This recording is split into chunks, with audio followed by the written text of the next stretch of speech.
Tata Steel was founded in 1907 in India and is part of the Tata Group.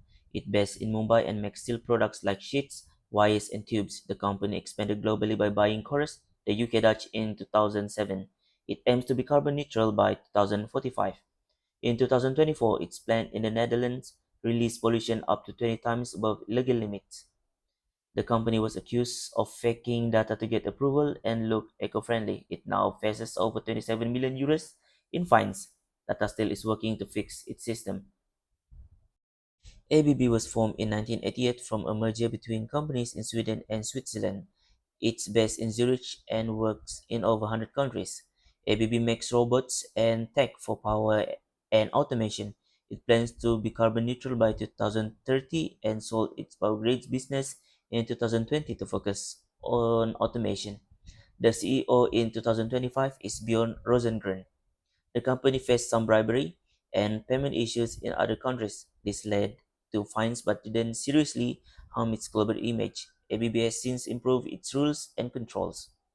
Philips Respiratory is part of Philips, a big company from the Netherlands. It makes machines to help people breathe, like CPAP machine, and it's based in the USA. In 2021, Philips found a problem in their machine. The foam inside could release harmful particles. They had known about this for years. Over 5 million machines were recalled. The company lost a lot of money and got sued. The US government started an investigation. Philips say they will now make their products safer and be more honest with the public. I, Muhammad Zikri bin Ambosaka, will briefly present a comparison of three major corporate fraud cases: Tata Steel, ABB, and Philips.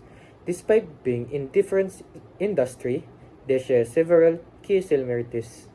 First, all involve fraudulent behavior driven by top management where profit were over prioritized than ethics. Second, each case disrupted operation and caused internal shift. Third, legal and financial penalties were severed, including share price collapse. Fourth, their reputation was damaged, leading to public backlash and leadership changes. Lastly, each company took steps toward recovery, like internal reform and public apologies to rebuild trust. However, there were also several clear differences, which is their type of fraud. Tata Steel misstated their finance, ABB engaged in international bribery, and Philips concealed safety defect in medical device. The industry also differed. For Tata Steel, they were in steel manufacturing, ABB in industrial automation manufacturing, and Philips in healthcare tech manufacturing. In terms of financial consequences, ABB paid 327 million, Philips over 1.1 billion, while Tata faced asset wrote down. Clients affected. Philips scandal directly endangered users, while ABB and Tata case mainly affected investors. Finally, recovery strategy include restructuring, compliance reform, and product recalls. To conclude, these cases show how corporate fraud, no matter the form, can cause massive damage, but also highlight the importance of strong ethical leadership, skills, and accountability. That's all. Thank you. Assalamualaikum and good day. The ABB ESCOM bribery scandal revealed five critical corporate issues. First, ABB paid bribe to ESCOM officials to secure contract violating anti-corruption laws. Second, weak internal control allowed this misconduct to go undetected for years. Third, contracts were improperly awarded and overpriced, leading to delays and heavy financial losses for ESCOM and taxpayer.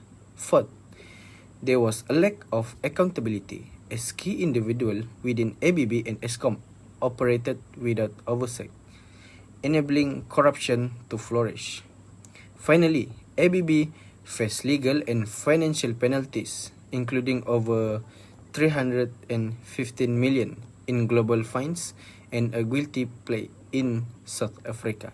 This case highlights the urgent need for ethical leadership, compliance, and transparency in business operation.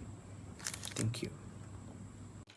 Tata Steel's case revolves around five key issues. First, there was a quality control failure where emissions were not properly tracked and maintenance was neglected. Secondly, efficiency manipulation occurred. Internal reports understated emissions compared to what regulators found. Next is ESG misreporting. Tata falsely claimed green progress, misleading stakeholders and regulators. Then we have audit weaknesses, where internal audits failed to catch discrepancies due to poor data governance. Finally, the financial impact includes over 27 million euros in potential fines, reputational harm, and increasing operational losses. Philips Respironics faced a major scandal involving multiple serious issues. The company concealed known safety risks from the FDA and public for years, ignoring thousands of complaints. Their manufacturing processes violated good practices with major lapses in quality control. On top of that, they were involved in financial misconduct, offering illegal kickbacks that led to fraudulent Medicare claims.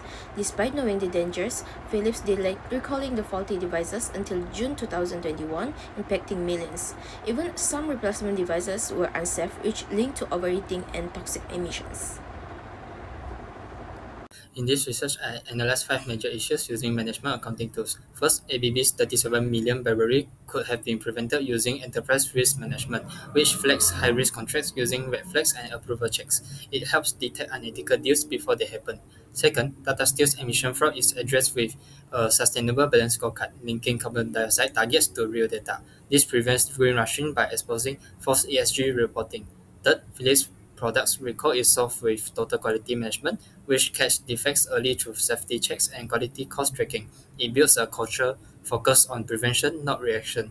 Fourth, weak internal controls at ABB and Tata are taken with standard costing, which compares actual data versus expected data. This flags suspicious spending like bribes or fake emission savings. Lastly, scenario planning helps all companies to be prepared for fines and lawsuits by modeling worst-case risks in advance. It turns uncertainty into informal financial planning.